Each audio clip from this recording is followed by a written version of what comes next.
noches, bienvenidas y bienvenidos. Gracias por estar aquí de nuevo y gracias a nuestro invitado que está aquí en nuestro estudio de CNN en la Ciudad de México, Jean-François Boyer, colega periodista, escritor, documentalista y bueno, un hombre de gran trayectoria, entre otras muchas cosas. En su momento fue director de Le Monde Diplomatique y bueno, pues entre otras cosas también autor de varios libros. Gracias, Jean-François, por estar aquí esta noche. Gracias a ti. Y bueno, pues varios temas ahí que nos han llevado a invitarte a este programa. Uno de ellos tiene que ver con tu libro y otro de ellos que en algún punto cruzan, tiene que ver con los asuntos de los últimos días, los atentados en París y todo lo que eso involucra y significa y está en curso para el mundo, para Europa y en general. Un debate abierto acerca de lo que el mundo debe hacer frente a este tipo de acciones, en este caso en contra de París y de otros asuntos que están relacionados. Pero como digo, hay un cierto punto de coincidencia y lo platicábamos antes de entrar al aire en esta conversación entre Lágrimas de Volcán, que es este libro que está circulando ahora y que presentas precisamente de esta colección narrativa de Seibo Ediciones, que al final de cuentas habla del tema de jóvenes que toman un fusil, que empujan una causa y se ven envueltos en circunstancias muy complejas. Y en este otro caso también hay jóvenes. Tomemos ese hilo de comunicación, tomemos ese hilo de conversación y empecemos con Lágrimas de Volcán. ¿Hacia dónde va Jean-François Boyer cuando escribe esto? Mira, es una cosa que puedes entender como periodista. Cuando ya has reportado mucho, cuando has conocido mucho, cuando has escrito libros de tipo ensayo o de tipo de investigación, de repente se te ocurre que cositas que no pudiste transmitir, lo puedes transmitir tal vez a través de una novela. Cositas. Cositas o cosas mucho más importantes. Sí, porque eso de cositas tienes que explicarlo. A ver. Entonces, las cositas en cuestión, Lágrimas de Volcán es una novela con su trama, su historia, la historia de un ex guerrillero chileno que vive perdido en la montaña arriba de Santiago, que detesta al mundo, que no reconoce en su Chile de hoy al Chile anterior a la dictadura, que ha perdido amigos porque es muy radical en su denuncia del mundo, del neoliberalismo, de lo que es su país. Y un día lo llama un cuate cineasta que le dice: necesito un hombre fuerte conmigo porque voy a hacer un documental sobre el cartel de los guerreros del norte. Lo cita en Tamaulipas, hacen contacto con los narcos. Y durante todo este tiempo que van a quedarse con los narcos, va a reconocer entre los jefecitos del cartel, que son exmilitares, nada que ver con los Z, obviamente, que son exmilitares, va a reconocer a las... Nada que ver, ¿o es la evocación directa a los Zetas con otro nombre? Es una novela. Pero bueno. Entonces reconoce al hombre que mató a su querida y a varios de sus compañeros muchos años antes en México, cuando habían secuestrado a un banquero mexicano-americano para financiar la guerrilla en El Salvador. A partir de este momento se da un vuelco en la novela, es la historia de una venganza. Diego se llama. Me voy a vengar. No me voy a vengar, me puedo vengar. Eso es la trama de la novela. Pero esta novela es como, diría, un 1000 hojas. No sé si te gustan los 1000 hojas. ¿Los pasteles? Sí, es una novela o sea, muchas capas. Que se puede morder. Se muerde. Mordiendo varias capas. Y una de las capas que acompaña prácticamente toda la trama, toda la historia, es una reflexión sobre la juventud. Para hacerla corta, Diego, 60 años, excombatiente contra Pinochet, excombatiente internacionalista en El Salvador, se pregunta: yo agarré un fusil hace 40 años, pero para cambiar el mundo. Y todos esos tatuados que agarran un fusil para comprarse un par de zapatillas nuevas. Y no entiende. Entonces hay una reflexión de jóvenes combatientes por razones político-ideológicas a jóvenes que toman... para comprarse la moto de sus sueños. Para ser sicarios, sí, y parte de una estructura criminal. Eso, y frente a eso está. Es una de las reflexiones principales. Hay otras, porque se refiere permanentemente también durante esos largos momentos en los cuales se pregunta si se va a vengar y cómo se va a vengar. También piensa mucho a sus compañeros muertos o vivos todavía, viejitos en Chile y en otras partes del mundo. Y como que la evocación de esos exguerrilleros le da fuerza para enfrentar lo que va a tener que hacer. O sea, matar o hacer matar al jefe de los guerreros del norte de Tamaulipas. Para vengarse. Ese es el eje narrativo de Lágrimas de Volcán. Y bueno, ¿qué tanto de autobiográfico hay aquí? Mira, eso es no te iba a decir que es la pregunta clásica. Si lo es, no importa, contéstamela. Creo que hay una falsa, en materia de literatura hay un falso debate entre la novela pura y la non-fiction novel, la novela no ficcionada. Creo que es un falso debate, porque hasta los autores de ciencia ficción sacan sus ideas de una realidad humana, porque no pueden sacar sus ideas de otro lugar. Cuando el primero que escribe una novela sobre el descubrimiento del universo y el aterrizaje en un planeta, lo escribe sencillamente porque un día leyó en el periódico que había gente que pensaba que se podía aterrizar en la Luna y que había un gobierno que estaba trabajando, invirtiendo mucha plata para que un día se fuera a la Luna. Y cuando un señor inventa un Star Trek u otra historia del mismo tipo, no sé si te has fijado, pero los conflictos humanos que existen entre sus personajes en el universo son profundamente humanos. Odios, rencillas, amores, eso está clarísimo, poder. Entonces, yo creo que el debate entre la literatura pura, la novela pura y la non-fiction novel es un falso debate. Esto dicho, obviamente que esta historia de guerrillero tiene que ver no conmigo, sino con lo que viví como periodista durante años y años. A lo que has reportado, a lo que has observado, a lo que has documentado. Pero los personajes son personajes mucho más complejos que los personajes que he conocido, porque si no, la novela no tendría chiste. Tú tienes que inventar personajes que tengan vida propia. Si te contentas de retratar solamente un Diego que has conocido bajo otro nombre en tu vida, no será, creo, una buena novela. Tienes que crear personajes nuevos y dinámicas nuevas, profundamente enraizada en la realidad, en un contexto profundamente real, pero son personajes de novela. El jefe del cartel de los Guerreros del Norte es un personaje, te puedo jurar, que sí efectivamente puede parecerse a un jefe conocido, porque nació en tal lugar como otro, porque tenía tal características físicas.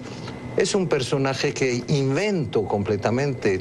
Trato de olvidarme inclusive todo lo que sé, en este caso, de los fundadores de los Zeta. Yo trato de inventar un personaje que tenga vida propia. Si no, no hay chiste. Si no, no hay chiste. Lágrimas de Volcán, de Jean-François Boyer, que está circulando en estos días. Después de la pausa, Jean-François, regresamos en esta conversación. Y bueno, jóvenes, al final de cuentas, como un eje de revisión de lo que en este caso se puede mirar a través de una tarea literaria y de una revisión del hoy y de la historia. Pero también ahora te propongo, después de la pausa, tu análisis sobre esto que está tan vivo, está ahorita en este momento siendo parte fundamental de una discusión obligadísima importantísima no solo en Francia, sino en el mundo. Volvemos después de la pausa con Jean-François Boyer.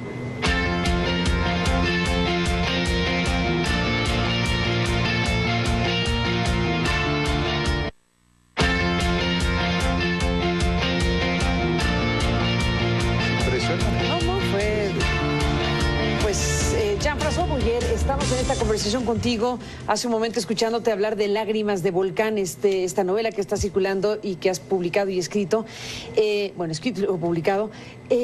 Está este tema que es obligado preguntar a un hombre como tú, periodista de tantos años, que desde luego tienes la mirada crítica de lo que ocurre en Europa en particular. ¿Cómo lee Jean-François Boyer lo que acaba de suceder con los ataques en París y todas sus implicaciones? Mira, quisiera decir para empezar que he leído o escuchado en redes sociales, en radio, en televisión, en prensa escrita en México, toda una serie de argumentos que demuestran que desgraciadamente parece que México no tiene una idea muy fina de lo que está pasando.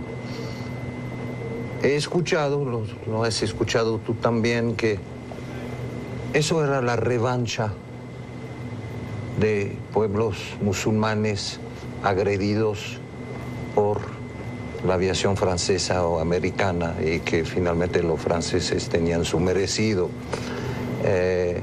Pregunto, entonces los tunisinos que acaban de pagar 12 muertos hoy en un atentado suicida en Túnez, ¿por qué han sido atacados? No han bombardeado nunca ni a Irak ni a Siria. Es el tercer atentado del Estado Islámico en contra de Tunisia. Entonces hay que buscar la respuesta en otra parte. ¿En otro lado? En otro lado. Y hay que regresar a lo esencial, que es la historia del Islam. Del siglo X al siglo XX se han sucedido dentro del Islam toda una serie de doctrinas que se han unido en una sola que se llama el salafismo. El salafismo es la exigencia por parte de ciertos teólogos de que los pueblos musulmanes vivan en las condiciones en las cuales vivía el profeta y los primeros califas. El salafismo no es siempre yihadista, no recurre siempre a la guerra santa. La mayoría de los salafistas son gente que prefieren dedicarse a la predicación, que tratan de convencer, pero que tienen en común un mismo objetivo.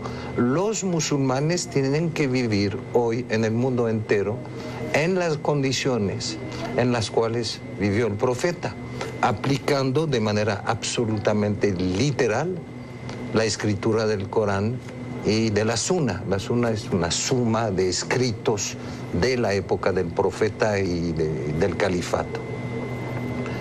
Entonces, el yihadismo se divide finalmente, y es el salafismo se divide, es muy evidente a partir del surgimiento de Al-Qaeda en dos tendencias.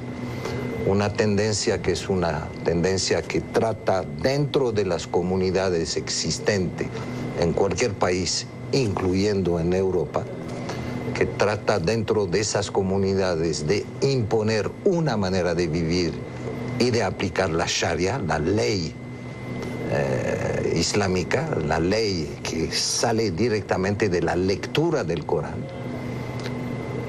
Y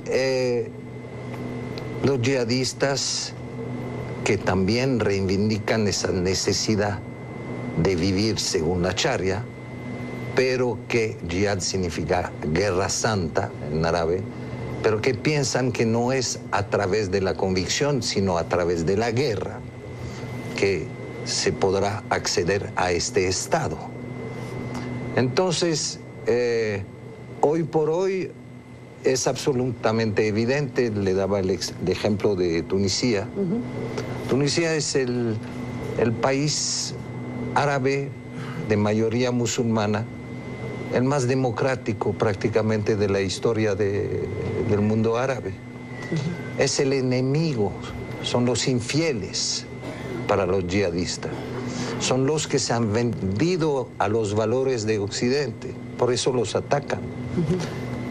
Los atentados en Egipto, por la misma razón. El gobierno actual, dictatorial, todo lo que quieran, en Egipto es un gobierno que trata de mantener un mínimo de laicidad en su país. Es un enemigo evidente de los yihadistas. Y Europa, cuando hay grandes comunidades en ciertos países de Europa, se puede transformar también en un enemigo, ¿no? Es por eso que yo pienso que ojalá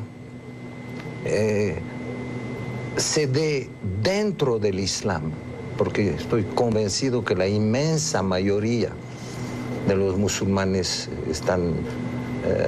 discrepan del análisis de los salafistas y peor aún de los yihadistas, que dentro del Islam las comunidades musulmanas en Europa sean capaces de empezar a frenar, a limitar la capacidad de expansión del yihadismo. ¿Y pueden hacer eso?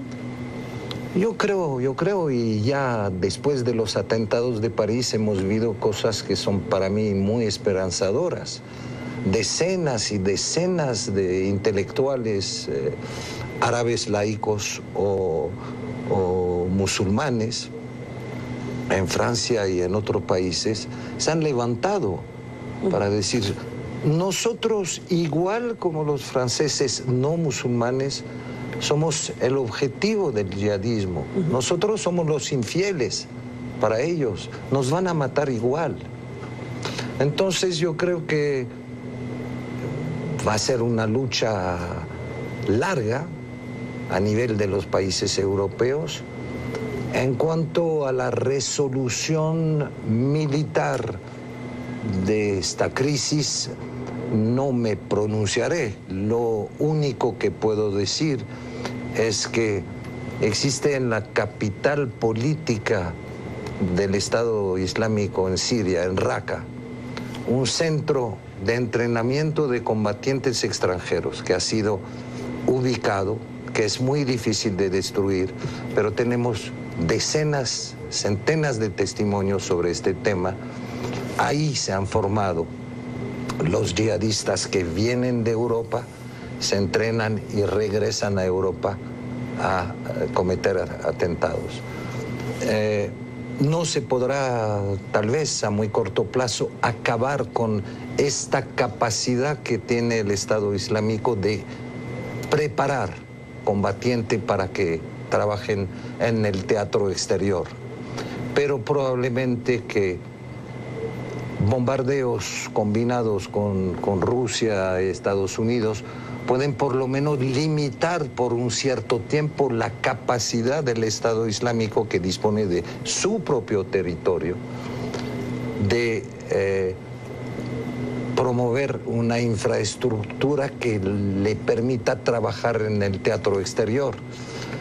Ahorita, ¿cuál pueden ser a la larga las consecuencias de una nueva guerra en el Medio Oriente después de la guerra del 2003? No me pronunciaré, porque hay que recordar que la guerra del 2003, de cierta manera, eso es cierto, ha condicionado lo que pasa hoy, porque destruyó un Estado laico dirigido por un dictador que se llamaba Saddam Hussein, pero que controlaba de manera extremadamente severa a los movimientos islamistas y yihadistas, y es esa invasión que ha permitido paso a paso la creación primero de Al-Qaeda en Irak, que se transformó después en Estado Islámico. Jean-François, déjame detener aquí la conversación, vamos a hacer una pausa y regresamos en la charla. Un momento más.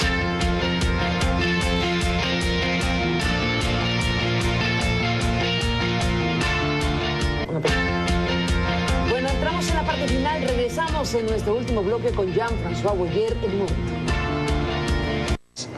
Regresamos, Jean-François, y retomo el hilo de lo que me estabas diciendo en la pausa, porque, bueno, al final, como tú dices hace un momento, estamos frente a un tema muy complejo, evidentemente, lo que significan estos ataques, la presencia del llamado Estado Islámico, los yihadistas, todo lo que has explicado al final de cuentas, hace que el mundo debata cuál debe ser la respuesta de Occidente para evitar que el asunto se haga todavía más violento y que la inquietud de que en lugar de aplastar, digámoslo así, al Estado Islámico pueda crecer o expresarse de manera tan violenta como lo ha hecho. Como Obama planteó en su momento, esta es una guerra no convencional. Él mantiene su idea de que debe atacarse al Estado Islámico de la forma en que este momento lo están haciendo, evidentemente con el trauma y el fantasma de Irak y de las otras invasiones que han sido contraproducentes y con altísimos costos. ¿Cuáles son las claves? Primero, has dicho una parte importantísima, las claves del entendimiento del asunto.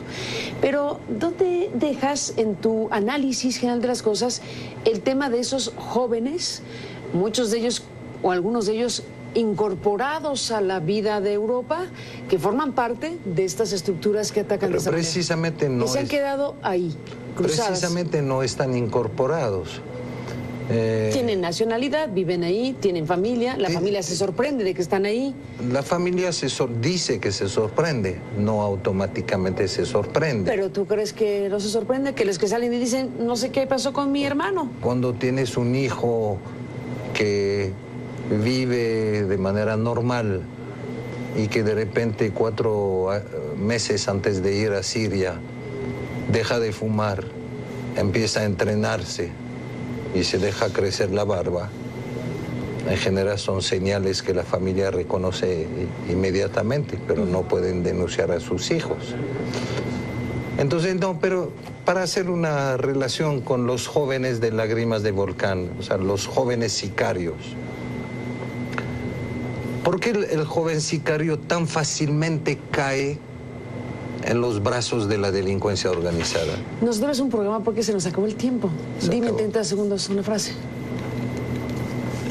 El modelo en el cual viven todos los jóvenes del planeta es un modelo que los hace muy a menudo descontentos y se agarran de repente de una ideología que les da la impresión de vivir, de existir, de tener futuro.